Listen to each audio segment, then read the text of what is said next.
가축들을 더 많이 사육하게 되고요. 소 한 마리를 기르는데 메탄가스가 한 마리당 얼마가 나온 줄 아세요? 소 한 마리당 70kg에서 120kg가 나온답니다. 이 메탄가스의 양은 소형 자동차 한 대를 1년 동안 그렇게 운행하는 그런 양의 메탄가스가 발생한답니다.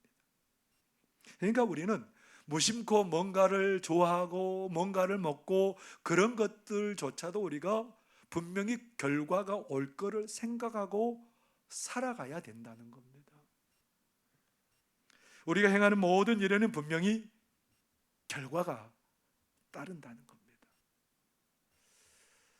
사무엘상에 보면 이스라엘의 대제사장인 엘리의 가정이 소개되고 있습니다. 엘리의 가정에 두 아들이 있습니다. 홈리와 비나스라는 아들인데요, 이 홈리와 비나스가 제사장입니다.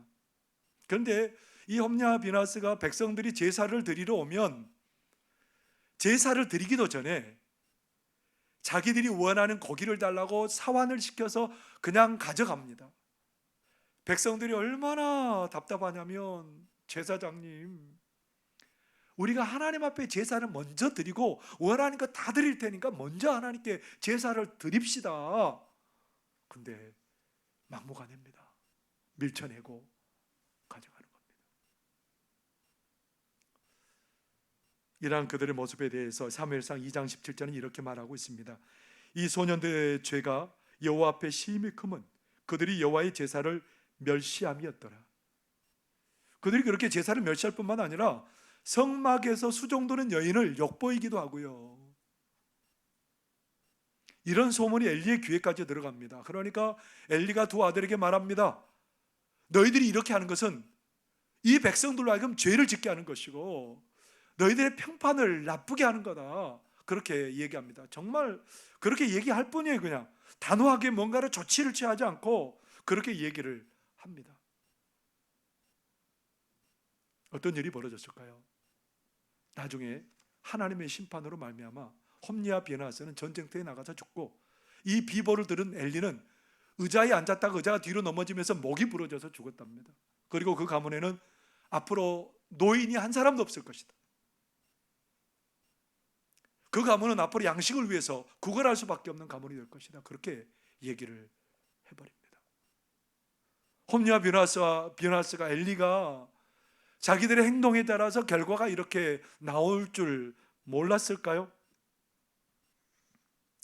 항상 우리가 기억해야 되는 것은 분명히 우리가 무심코 행하는 일들일지라도 결과가 분명히 나타난다는 겁니다. 그래서 우리 속담에도 있죠. 콩 심은데 콩나고, 그 다음에 뭐라고 그래? 파 심은데. 근데 이런 속담을 왜 만들어 놨을까요? 사람들이 그냥 그것을 잘 알았다면 이런 속담이 안 만들어졌을 겁니다. 근데 사람들은 부지불식간에 그것을 모르고 살아갈 때가 있다라는 겁니다. 우리 하나님은 분명히 공의로우신 하나님입니다. 어떤 원인이 있으면 결과를 분명히 거두게 하시는 분이 우리 하나님이라는 의미이지요. 지혜로운 사람들은 내가 지금 행하는 것이 어떤 결과를 가져올 것인지 예측하고 살아가는 사람들이 지혜로운 사람들입니다. 오늘 믿음의 사람들은 세 가지 선택을 할 수 있어요. 오늘 그 세 가지 선택에 따라서 결과가 달라진 삶을 살 수 있다는 겁니다. 오늘 여호수아 7장부터 10장까지는 그 세 가지 선택에 따른 어떤 결과가 나왔는지, 그래서 우리가 어떤 선택을 하고 살아가야 될 건지에 대해서 우리에게 선택하게 하고 있습니다. 첫 번째 선택은 뭐냐면 하나님의 말씀에 불순종하는 선택입니다. 여호수아 7장 21절에 보면 이렇게 말씀합니다. 내가 노력한 물건 중에 시날산의 아름다운 외투 한 벌과 은 200세겔과 그 무게가 50세겔 되는 금덩이 하나를 보고 탐내어 가졌나이다. 보소서 이제 그 물건들을 내 장막 가운데 땅 속에 감추었는데 은은 그 밑에 있나이다 하더라. 이스라엘 백성들이 이제 요단강을 건넜습니다. 근데 요단강을 건너서 제일 처음에 맞닥뜨린 성읍이 여리고 성읍입니다. 얼마나 난공불락에 크고 강한 성읍인지 이스라엘 백성들은 그것을 점령할 엄두를 못 내고 있습니다. 근데 하나님께서 명령대로 하라는 겁니다. 그러면서 하나님께서 명령이 주시는 얘기가 뭐냐면, 너희들은 이 여리고 성을 함락시키고 남은 전리품을 누구도 가져서는 안 된다는 겁니다. 그건 하나님께 드려진 거라는 겁니다. 여호수아 6장 18절에 이렇게 말씀하고 있습니다. 너희는 온전히 바치고 그 바친 것 중에서 어떤 것이든지 취하여 너희가 이스라엘 진영으로 바치는 것이 되게 하여 고통을 당하게 되지 아니하도록 오직 너희는 그 바친 물건에 손대지 말라. 전리품을 절대로 너희들이 탐나도 만져서는 안 된다는 겁니다. 근데 이 명령이 지켜졌을까요? 어떻게 되었을까요? 하나님의 은혜로, 정말 하나님의 약속대로 여리고성을 완전히 무너뜨렸습니다. 이스라엘 백성들이 사기가 충천했습니다. 이야, 우리 하나님이 이 은혜를 우리에게 주셨다. 그래서 이제 옆에 있는 작은 성 아이성이라는 성을 이래 점령해야 되는데, 그 성은 작은 성이에요. 2-3천 명만 있어도 점령할 수 있습니다. 2-3천 명이 그 아이성을 점령하려고 나갔습니다. 단번에 보기 좋게 패했습니다. 36명이요 눈앞에서 죽임을 당하고요 크게 대패했습니다. 여호수아가 그 소식을 듣고 옷을 찢고, 이스라엘의 지도자들은 하나님 앞에 티끌을 뒤집어 쓰고 하나님 앞에 통곡하면서, 하나님 어찌 된 일입니까? 우리 이곳에 불러 올리시고 이 작은 것 하나도 감당하게 못하게 하시면 우리는 어떻게 하라는 겁니까? 그렇게 그들이 하나님 앞에 있는데 하나님이 뭐라고 그러셨을까요? 너희가 내 명령을 어겼다는 겁니다. 내 명령을 어겼다는 겁니다. 그래서 제비를 뽑습니다. 제비를 뽑는데 12지파 중에 유다 지파가 딱 뽑혔어요. 유다 지파 중에 한 가문이 뽑혔습니다. 한 가문 중에 나중에 아간이라는 사람이 뽑혔습니다. 아간이 뽑혀서 사람들 앞에 이실 짓고 합니다. 제가 사실은요 그 전리품을 보자 탐이 났습니다. 그래서 아름다운 외투 한 벌과 그리고 금덩어리 은덩어리를 제가 집에 가져다가 땅속에다가 묻어 놓았습니다. 하나님의 명령 어긴 게 별거 아니라고 생각했습니다. 여러분, 우리도 그렇게 생각하지 않잖아요. 하나님의 말씀 한번 어겼다고 내가 뭐 죽는 일이 생기는 거 아니잖아요. 하나님의 말씀 한번 무시했다고 우리에게 큰일이 일어나는 거 아니잖아요. 잘못됐으면 회개하면 되는 거고. 근데 그렇게 생각하는 우리들에게 하나님은 경종을 울리십니다. 어떤 일이 벌어져요? 하나님께서는 아간과 그의 가족과 그의 모든 소유를 아골골짜기에 끌고 가서 전부 다 돌로 쳐서 죽이라는 겁니다. 돌로 쳐서 죽이고 불을 질러서 그것을 돌무더기로 가득하게 그냥 덮어버립니다. 이런 일이 일어날 줄 몰랐거든요. 그 조그만 물건 한번 그거 가져간다고 이런 일이 일어날 줄 몰랐거든요. 그런데 하나님은 불순종에 대해서 굉장히 심각하게 생각하고 계신다는 겁니다. 아간 자신만 멸망한 게 아니에요. 그의 공동체가 위기에 처하게 되었습니다.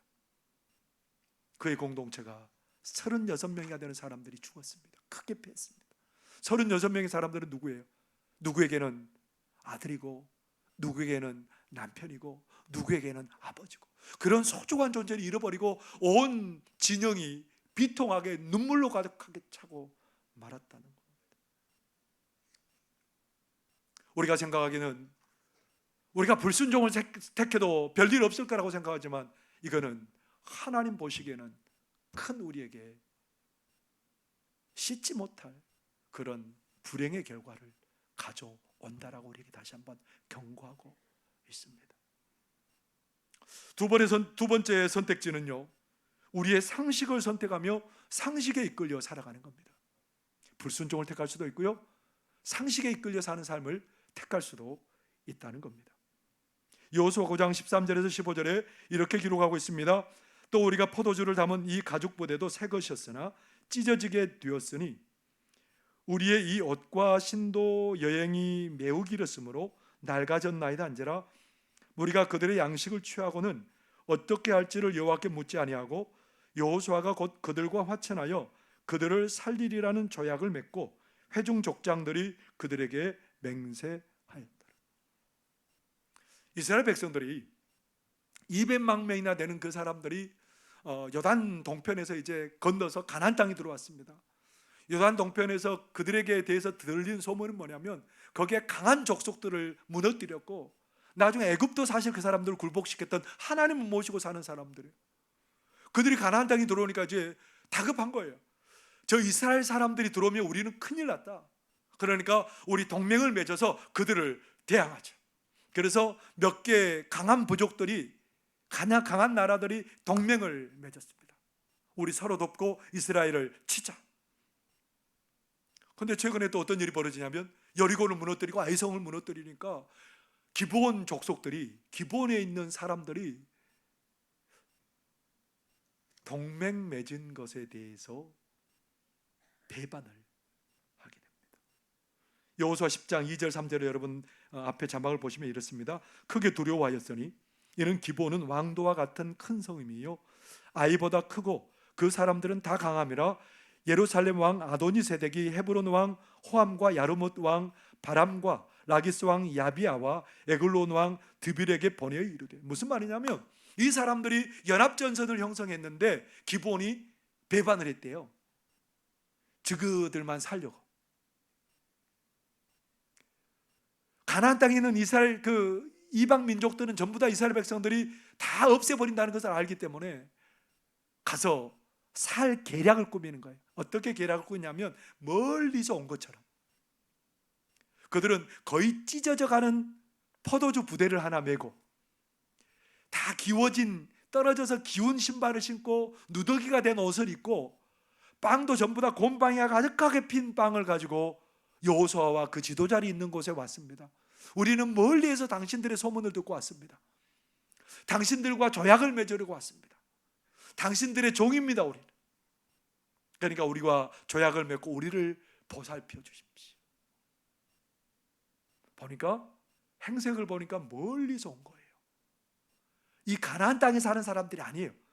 왜냐하면 가나안 땅에 살면 하나님의 명령대로 그들을 없애야 되거든요. 왜 하나님이 가나안 땅의 사람들을 없애라고 그랬을까요? 그들과 함께 거하면 하나님을 배반하고 우상을 숭배하는 길로 갈 것을 알기 때문에 하나님께서는 가나안 땅에 사는 사람들을 없애라고 말씀하십니다. 근데 보니까 멀리서 온 것 같아요. 그래서 조약을 맺었습니다. 화친하게 되었습니다.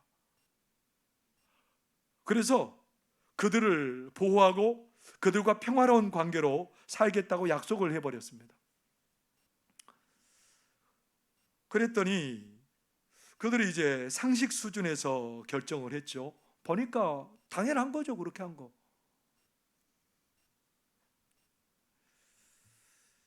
근데 성경은 뭐라고 기록했을까요? 그렇게 살아도 괜찮을까요? 여호수아 9장 14절에서 15절의 말씀입니다. 무리가 그들의 양식을 취하고는 어떻게 할지를 여호와께 묻지 아니하고 여호수아가 곧 그들과 화친하여 그들을 살리리라는 조약을 맺고 회중 족장들이 그들에게 맹세하였더라. 누구에게 묻지 않았어요?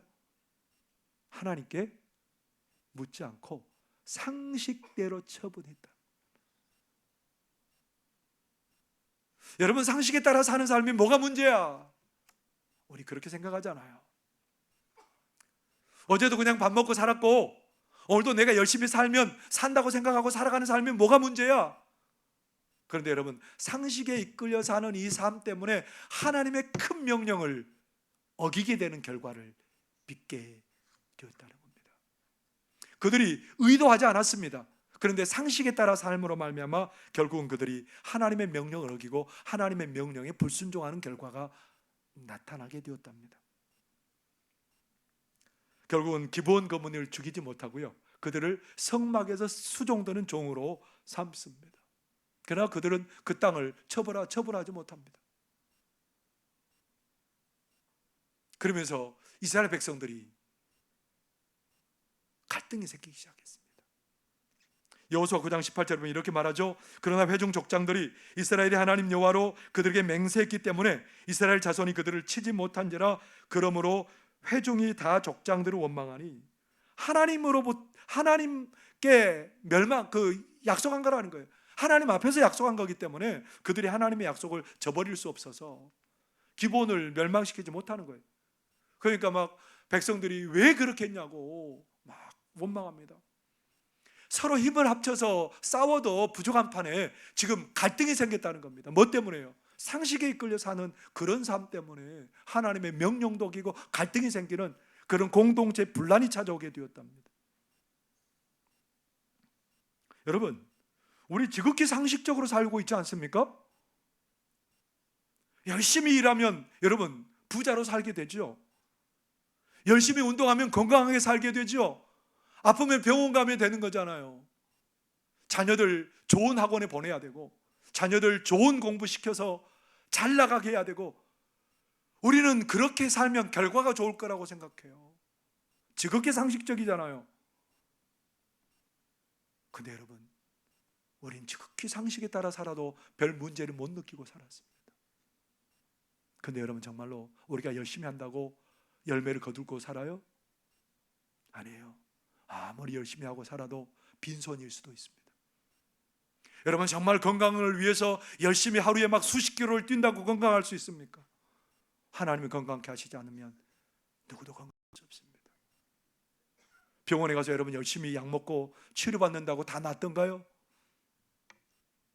하나님이 치료하지 않으면 그 치료는 소용이 없습니다.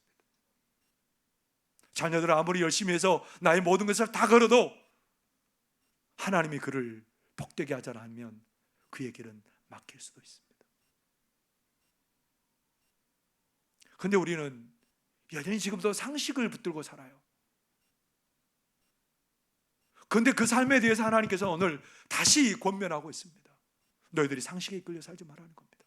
하나님 바라보고 살라는 겁니다. 하나님 언약 붙들고 살라는 겁니다. 우리는 두 가지 선택지를 봤습니다. 하나님의 명령에, 내 이익 때문에 하나님의 명령에 불순종하고요, 상식에 이끌려 살아가고요. 그런데 세 번째 선택지가 있습니다. 그게 뭘까요? 하나님의 명령을 따르는 삶입니다.